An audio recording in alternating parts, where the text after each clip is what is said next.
दोस्तों, हमारे YouTube channel पे आप सभी का स्वागत है। हमारा YouTube channel all TET education classes है। मैं बाल विकास पढ़ा रहा हूँ। पिछली वीडियो में मैंने शारीरिक विकास और मानसिक विकास के बारे में चर्चा किया था। उसके बारे में बताया था कि बच्चों में किस प्रकार से विकास होता है हर स्टेज में। और मैं आज जो बताऊँगा वो मेरा टॉपिक ये होगा, बाल्यावस्था में संवेगात्मक विकास। कहने का मतलब इमोशनल डेवलपमेंट इन चाइल्डहुड। इसको भी मैं हर स्टेज बाय स्टेज बताऊंगा कि कैसे होता है। इससे पहली वीडियो में मैंने पार्ट 1 में शैशवावस्था में बालक का संवेगात्मक विकास किस प्रकार से होता है मैं बता चुका हूं। अगर आप लोग हमारे चैनल पर नए हैं तो हमारे चैनल को पहले सब्सक्राइब कर लीजिए और बेल आइकन को दबा दीजिए, क्योंकि अगर कोई भी नोटिफिकेशन आएगी तो आपको मिलेगी। और डिस्क्रिप्शन में लिंक दिया हुआ है, आप लोग वहां से जाके हमारे पूरे वीडियो को देख सकते हैं।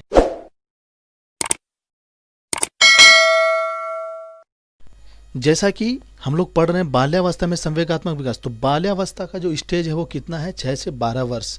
तो मैंने यहाँ पे सबसे पहला पॉइंट क्या लिखा है दोस्तों, कि इस अवस्था में संवेग जो इमोशंस है में रुकावट आ जाती है, स्थिरता आ जाती है। कहने का मतलब है जब बच्चा इस बाल्यावस्था में इन करता है तो उसके जो इमोशंस हैं, इमोशंस मैंने बताए हैं पहले शैशवावस्था में, से भय, क्रोध, स्नेह, खुशी, ये सब जो है स्थिरता आ जाती है। इसका विकास नहीं होता है इस जगह से।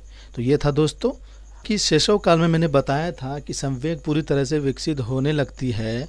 तो उसी तरह जो है बाल्यावस्था में जैसे ही वो इन करता है तो संवेग को अभिव्यक्त करने लगता है।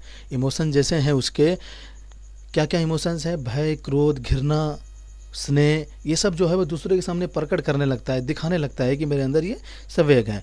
जैसा कि मैंने तीसरा पॉइंट लिखा है कि बाल्यावस्था में सामूहिकता क्या विकास हो जाता है, ग्रुपिंग का विकास हो जाता है उसके अंदर।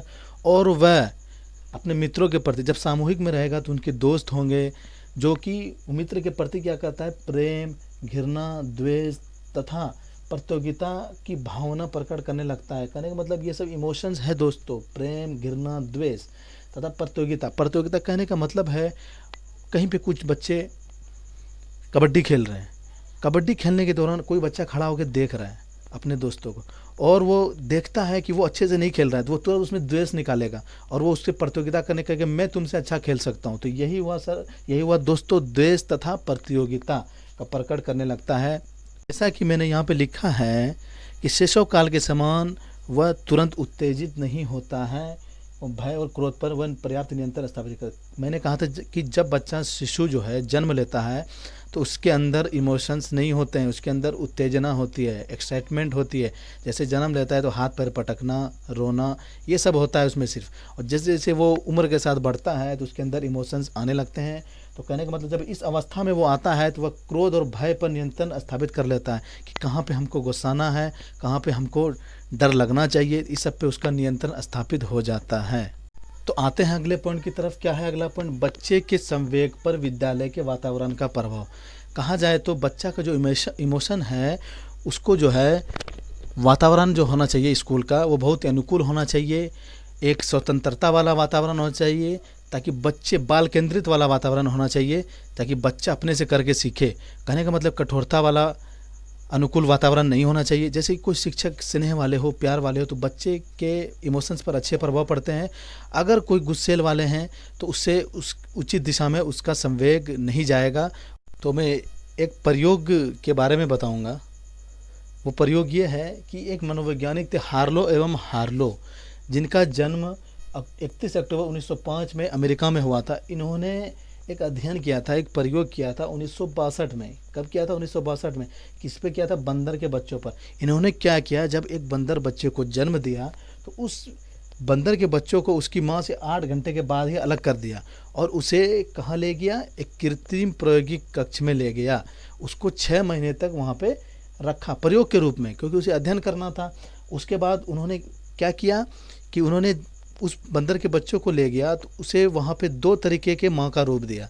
एक तार से बने बंदर और एक थे कपड़े से बने बंदर, और उन्हीं के द्वारा उन बच्चों को आहार प्रदान करवाया जाता था। तो यहाँ पे क्या पता चला कि जब वो आहार वो एक तार वाले बंदर और ये जो कपड़े वाले बंदर थे देते थे अपने बच्चों को, तो वो बच्चे तार वाले बंदर से हटके अपने कपड़े वाले जो बंदर जो उसकी माँ थी उसके तरफ आकर्षण हुआ। तो यहाँ पे दोस्तों पता चलता है पौष्टिकता और आहार मायने नहीं रखते हैं। सुख और आनंद के लिए वो कपड़े और खिलौने ज़्यादा मायने रखते हैं बच्चों के लिए। ये अट्रैक्शन का जो भाव है, जैसे आप घर में देखे होंगे कि कोई बच्चा आप खिलौना दे दिए तो उसकी तरफ ज़्यादा अट्रैक्ट होगा, और ये क्या कहते हैं कपड़ा या कोई कपड़ा रंग बिरंगा चटकीला कपड़ा देंगे तो उसकी तरफ ज़्यादा अट्रैक्ट होंगे। तो इस चीज़ से ये पता चला कि बच्चे को जब ये चीज़ दिया जाएगा तो वो भूख और प्यास का उसको पता नहीं चलेगा और वो उस कपड़े और खिलौने की तरफ अट्रैक्ट होगा। इस प्रयोग से इन्होंने यही समझाया कि पौष्टिक आहार कोई मायने नहीं रखता है। उसके बाद ये जो प्रयोग किया तो वो बंदर के बच्चे को कुछ नहीं हुआ था, वो जीवित थे।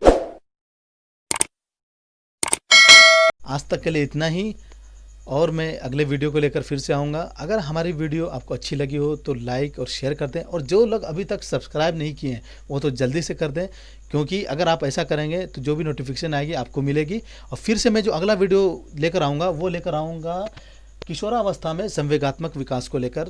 तो आज के लिए इतना ही, धन्यवाद।